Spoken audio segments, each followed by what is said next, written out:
बड़ी खबर के साथ मसूरी आने वाले पर्यटकों की संख्या में इजाफा हो रहा है, लेकिन भगवान भरोसे चल रही है देहरादून की ट्रैफिक व्यवस्था। घंटों जाम में फंस रहे हैं पर्यटक और स्थानीय लोग। ट्रैफिक की स्थिति से दो चार हो रहे हैं पर्यटक और स्थानीय लोग।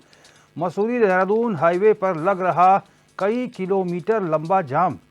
खास बात यह है कि 18 वर्ष से कम आयु के युवा नियमों का पालन नहीं कर रहे हैं, अनियंत्रित तरीके से वाहन चला रहे हैं नाबालिग।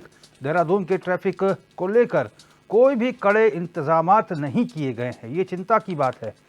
और मसूरी जाने वाले पर्यटकों को बहुत समस्याओं का सामना करना पड़ रहा है। तस्वीरों में आप देखिए, कई किलोमीटर लंबा जाम लग रहा है और अभी पर्यटन सीजन शुरू हुआ है और ट्रैफिक प्लान पर ध्यान देने की आवश्यकता है, लेकिन इसके उलट ट्रैफिक के कोई इंतजामात नहीं है। भगवान भरोसे ही ये ट्रैफिक व्यवस्था चल रही है और ऑफिस आने वालों को, घर जाने वालों को, स्थानीय लोगों को बेहद परेशानियों का सामना करना पड़ रहा है।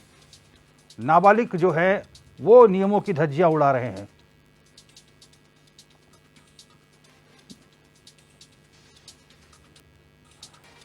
और हमारे संवाददाता हिमांशु गौर इसी खबर पर ज़्यादा जानकारी के साथ लाइव जुड़ गए हैं।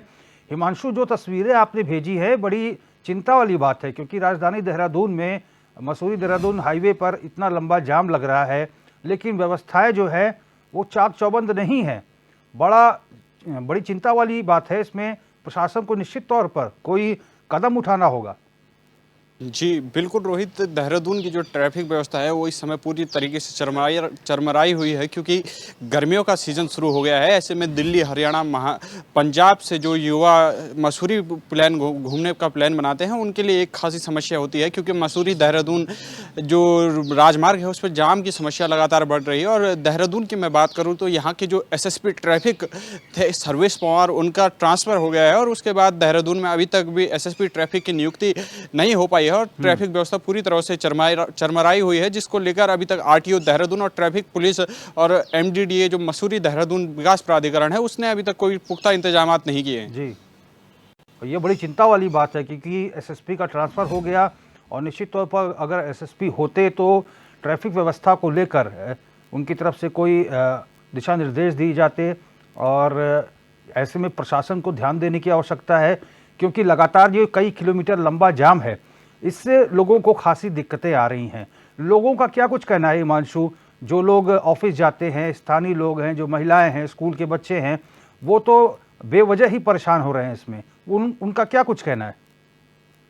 मैं बात करूं मसूरी देहरादून जो रोड है, ये इसको हम राजपुर रोड के नाम से जानते हैं और ये पर्यटकों को एक अपनी ओर खासी आकर्षित करती है, क्योंकि इस रोड पर जो बड़े बड़े संस्थान हैं, बड़े बड़े मॉल और शोरूम इस रोड पर हैं। वहीं घंटा घर की जो बात करूं मैं तो यहाँ पर पल्टन मार्केट और संडे मार्केट जो देहरादून की शान हुआ करता है वो लगता है। और ऐसे में जाम की समस्या से लोगों को खासी समस्याओं का सामना करना पड़ रहा है। और दून ऐसे में जो अस्पताल है, या क्योंकि गर्मियों का सीजन इस समय अपने चरम पर है, तापमान लगातार बढ़ रहा है और एम्बुलेंस से जो मरीज देहरादून के एक अस्पताल से अन्य अस्पताल में जाते हैं उनको भी खासी समस्याओं का घंटा सामना जाम का करना पड़ता है। और ऑफिस क्योंकि जो टाइमिंग सुबह के टाइम पे होती है 10 बजे करीबन, तो उस समय देहरादून में जाम की खासी समस्या है। लंबी लंबी कतारें जाम की लगी हैं और तापमान बढ़ने से जो विक्रम चालक हैं या ई-रिक्शा चालक हैं उनको लिए काफ़ी समस्याओं का सामना करना पड़ रहा है।